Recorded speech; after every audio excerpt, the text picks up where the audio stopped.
Welcome, dear viewers and listeners, lovers of books, and famous and not so famous stories. Today, we have a book that is very famous in the whole world, so put on your earphones, prepare coffee, and enjoy reading the book while practicing your daily habits. Let's go.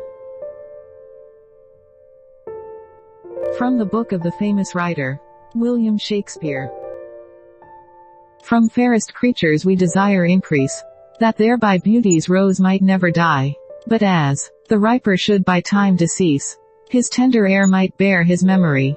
But thou contracted to thine own bright eyes, feedest thy light's flame with self-substantial fuel, making a famine, where abundance lies, thyself thy foe, to thy sweet self too cruel. Thou that art now the world's fresh ornament, and only herald to the gaudy spring, within thine own bud buryest thy content, and, tender churl, maxed waste in niggarding. Pity the world, or else this glutton be to eat the world's due, by the grave and thee. When 40 winters shall besiege thy brow, and dig deep trenches in thy beauty's field, thy youth's proud livery so gazed on now, will be a tattered weed of small worth held. Then being asked, where all thy beauty lies, where all the treasure of thy lusty days, to say, within thine own deep sunken eyes, were an all-eating shame, and thriftless praise. How much more praise deserve thy beauties?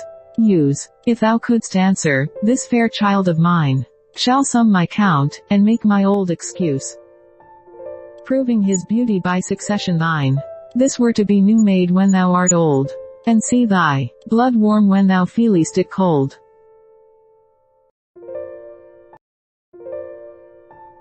Look in thy glass and tell the face thou viewest. Now is the time that face should form another, whose fresh repair if now thou not renewest, thou dost beguile the world, unblissome mother.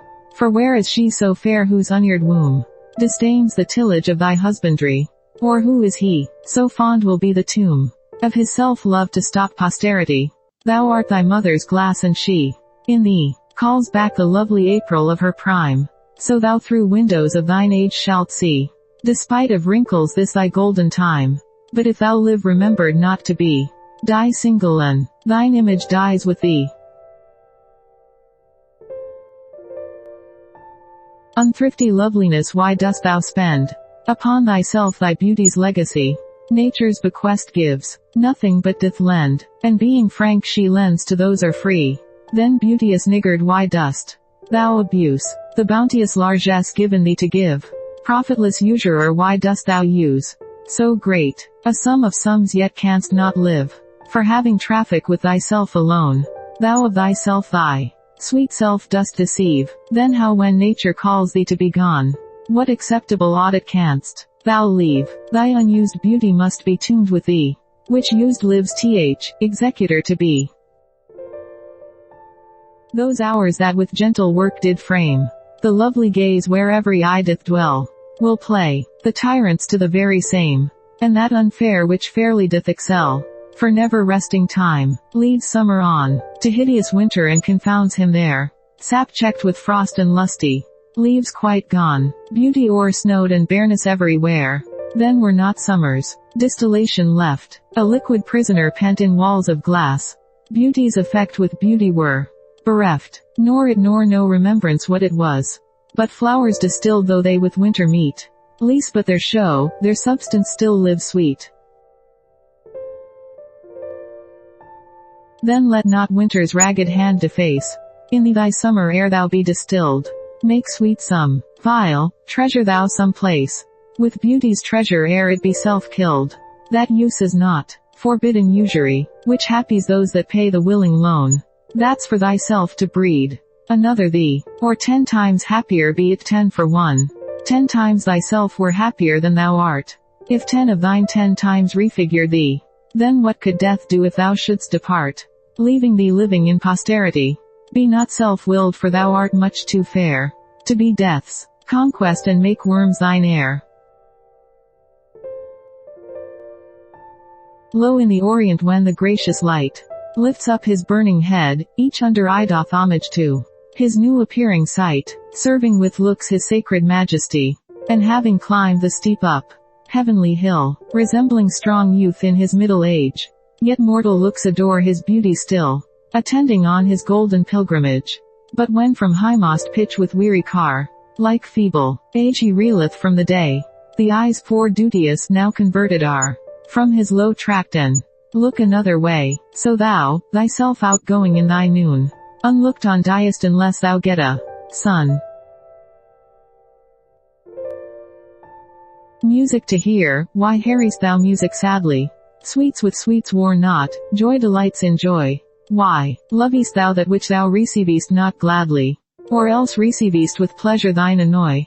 If the true concord of well-tuned sounds, by unions married do offend thine ear, they do but sweetly chide thee, who confounds in singleness the parts that thou shouldst bear. Mark how one string, sweet husband to another, strikes each in each by mutual ordering, resembling sire, and child, and happy mother, who all in one pleasing note do sing, whose speechless song being many, seeming one, sings this to thee, thou single wilt prove none.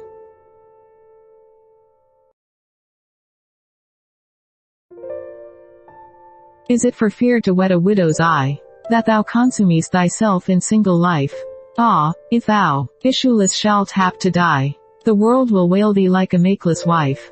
The world will be thy widow and still weep, that thou no form of thee hast left behindween every private widow well may keep, by children's eyes, her husband's shape in mind. Look what an unthrift in the world doth spend, shifts but his place, for still the world enjoys it. But beauty's waste hath in the world an end, and kept unused the user so destroys it. No love toward others in that bosom sits, that on himself such murderous shame commits. For shame deny that thou bearest love to any, who for thyself art so unprovident. Grant if thou wilt, thou art beloved of many, but that thou none lovest is most evident. For thou art so possessed with murderous hate, that, 'gainst thyself thou stick'st not to conspire, seeking that beauteous roof to ruinate, which to repair should be thy chief desire. O change thy thought, that I may change my mind. Shall hate be fairer lodged than gentle love? Be as thy presence is, gracious and kind, or to thyself at least kind-hearted prove. Make thee another self for love of me, that beauty still may live in thine or thee. When I do count the clock that tells the time, and see the brave day sunk in hideous night, when I behold the violet past prime, and sable curls all silvered o'er with white, when lofty trees I see barren of leaves, which erst from heat did canopy the herd, and summer's green all girded up in sheaves, borne on the bier with white and bristly beard, then of thy beauty do I question make, that thou among the wastes of time must go, since sweets and beauties do themselves forsake, and die as fast as they see others grow, and nothing 'gainst time's scythe can make defense, save breed to brave him, when he takes thee hence. Oh that you were yourself, but love you are no longer yours, then you yourself here live. Against this coming end you should prepare, and your sweet semblance to some other give. So, should that beauty which you hold in lease find no determination, then you were yourself again, after yourself's decease, when your sweet issue your sweet form should bear. Who lets so fair a house fall to decay, which husbandry in honor might uphold, against the stormy gusts of winter's day, and barren rage of death's eternal cold? Oh none but unthrifts, dear my love you know. You had a father, let your son say so. Thank you for listening and watching. Before you go out, dear viewer, I would like to tell you something. We know your love for good. You are a wonderful person. I created this channel in order to donate all the money that will come through money to Syria, so extend a helping hand.